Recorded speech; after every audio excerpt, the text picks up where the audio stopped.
तस्नीम हैदर शाह साहब हैं, मशहूर मरूफ हस्ती हैं।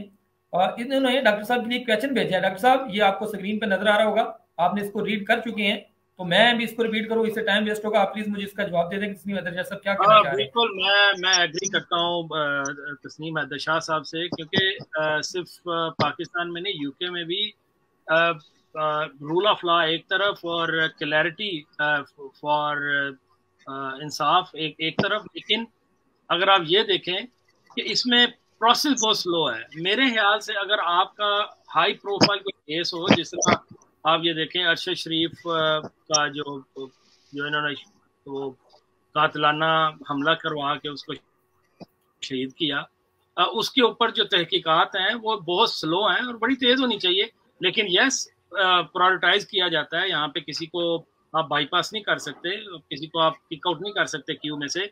लेकिन कुछ केस ऐसे होते हैं, जिस तरह ये एक बड़ा स्पेसिफिक केस है, इसके अंदर बहुत तेजी से जो है वो तहकीकात होनी चाहिए। क्योंकि उसकी वजह क्या है कि शायद आपको पता है कि यूके में अगर देखा जाए सबसे बड़ी जो कम्युनिटी है जो यहाँ पे रहती है, और आई थिंक अब तो 3rd और 4th जनरेशन स्टार्ट हो गई है पाकिस्तानी कम्युनिटी, तो पाकिस्तानी कम्युनिटी जो है बड़ी तजब्जुब का शिकार है, बड़ी कंफ्यूज है कि इतना बड़ा इंसिडेंट जो है उसके ऊपर बहुत जल्दी क्यों नहीं जो इम्प्लीमेंटेशन हो रही और इन्वेस्टिगेशन हो रही। और हालांकि रिसेंटली आपको पता है कि जो मरियम नवाज है वो भी इधर थी, यूके में थी, उसके ऊपर जरूर तहकीकात होनी चाहिए थी। हमारी पूरी की पूरी कम्युनिटी का बहुत प्रेशर था कि बहुत जल्दी जो है इसको इंसाफ मिले। क्योंकि एक प्रॉब्लम तो आपकी भी भावलपुर वाले केस की है, इसी तरह ये वाला केस जो ये तो इंटरनेशनल लेवल पे चला गया।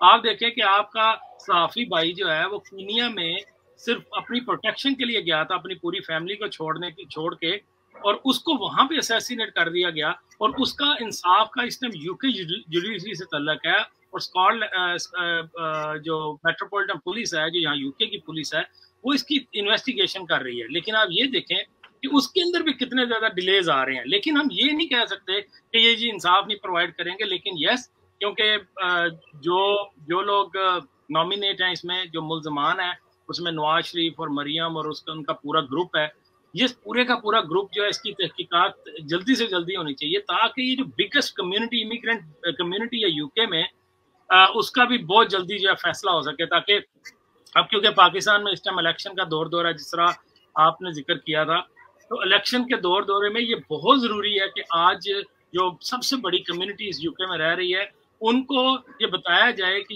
ये जो केस था इसको प्रायोरिटाइज किया गया, इसको इन्वेस्टिगेट किया गया, और जो लोग भी इसके मुजरमान है वो उनको जो है वो बिल्कुल जेलों में डालना चाहिए, और उनकी जो भी यहाँ के आइन के मुताबिक सजा बनती है उनको सजा मिलनी चाहिए। Thank you. राजा साहब, मुझे ये बताया कि तस्नीम हैदर शाह साहब वो आदमी है जिन्होंने उधर आपके यूके के अंदर इन नवाज शरीफ की फैमिली के खिलाफ जो है वो एक आई विटनेस भी हैं अरशद शरीफ के, और इसके अलावा वो इस सारे मामले को परस्यू कर रहे हैं। इसके साथ इनका 2 बंदे और हैं, तारिक शोर साहब थे और इनके वकील साहब हैं। सर, आप ओवरसीज पाकिस्तानी हैं, इनके बहुत ज्यादा करीब रहते हैं, तो आपको इस सारे मामले में कितनी सदाकत नजर आती है? राजा साहब देखें जी, अगेन मेरा ख्याल है कि एक इंटरव्यू में मैंने बताया था कि पिछले 17-18 साल से मेरा और तस्नीम हैदर शाह साहब का जो एक रिलेशन था, उस रिलेशन में हम शाह साहब को तर्जमान समझ रहे थे मुस्लिम लीग नून का। और मुझे इतनी ज्यादा हैरानगी हुई जब ये इंसिडेंट हुआ और जब ये शाह साहब ने हक और सच की बात की, तो मुस्लिम लीग नून के जो करता धरता थे उन्होंने कहा ये हमारे तर्जमान नहीं है। तो मैं हैरान इस बात पे हुआ कि हमारा तारुफ जो है वो शाह साहब के साथ ये था कि ये तर्जमान है नून लीग के, और अब पता चला ये तो तर्जमान ही नहीं है। नंबर 1। नंबर 2, मुझे एक बात बताएं कि ये हर दफा कैसे सच्चे हैं। ये मॉडल टाउन का वाकया लेके देख लें, ये शरीफ बरादरान के ऊपर, करप्शन का देख लें हमजा और ये उसके भाई जो सलमान है उसके ऊपर, उसके बाद फिर ये नवाज शरीफ के ऊपर आप देख लें, फिर ये मरियम के ऊपर आप देख लें, और फिर वो जो अलीपुर गंडा साहब ने बात की कि आप लोगों का पैसा, हम लोग तो शायद इतना टैक्स नहीं देते पाकिस्तान में जितना आप लोग देते हो, आप लोगों का पैसा ये अपने पर्सनल सर्जरी के ऊपर अगर जब लगाएगी तो इसकी इन्वेस्टिगेशन नहीं होनी चाहिए। यहाँ पे मुझे याद है जो प्राइम मिनिस्टर था डेविड कैमरॉन, उसके वालिद ने, उसके फादर ने सिर्फ एक सबमिट टैक्सेशन का डॉक्यूमेंट सबमिट, ये नहीं टैक्स चोरी किया था, सिर्फ भूल के मिस्टेक होगी कि सबमिट नहीं था किया, उसके ऊपर डेविड कैमरन को डेविल कहना शुरू कर दिया था इन्होंने पार्लियामेंट में, और उसको दिनों के अंदर उन्होंने इन्वेस्टिगेट करके कहा कि you are not supposed to be prime minister in this country. सिर्फ इसके ऊपर उन्होंने कहा कि हमारा डाउट हो गया। एक डाउट के ऊपर उन्होंने इतना बड़ा एक्शन ले लिया। यहाँ पे तो डाउट्स ही नहीं है, यहाँ पे तो पूरे के पूरे रिकॉर्ड आपके जल जाते हैं। आप लोग वकला बरादरी से तल्लक रखते हो, क्या रिकॉर्ड नहीं जलते? क्या पूरी की पूरी बिल्डिंग को आग नहीं लगती? आप मुझे ये बताएं उसकी इन्वेस्टिगेशन कौन करेगा? तो आपने जजों के पास ही जाना है ना, और जज जो है वो किसी और को सल्यूट करते हैं और सलाम करते हैं, तो फिर इसका मतलब है कि फिर जुडिशरी किधर है, फिर अदलिया किधर है? तो पाकिस्तान का निजाम पूरे का पूरा चेंज होने का।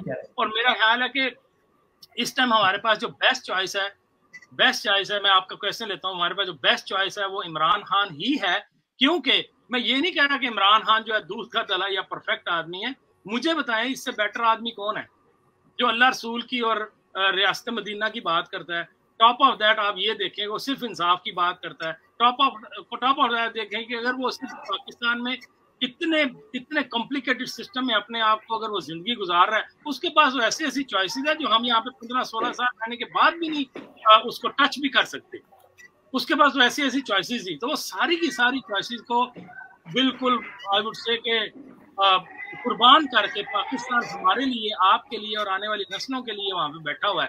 तो आप बताएं इससे बेटर फिर कौन है जिसको हमने नहीं आजमाया अभी तक, जिसको अभी तक हमने नहीं जाना कि ये अगर इसको अगर ऑफिस दे दिया जाए। आप ये बिलावल को देख लें, इकोनॉमी नीचे जा रही है, बिलावल जो है वो करोड़ों अरबों रुपया आपका दिया हुआ और IMF का दिया हुआ सारा हस्त कर गया, क्या उसने अचीव किया?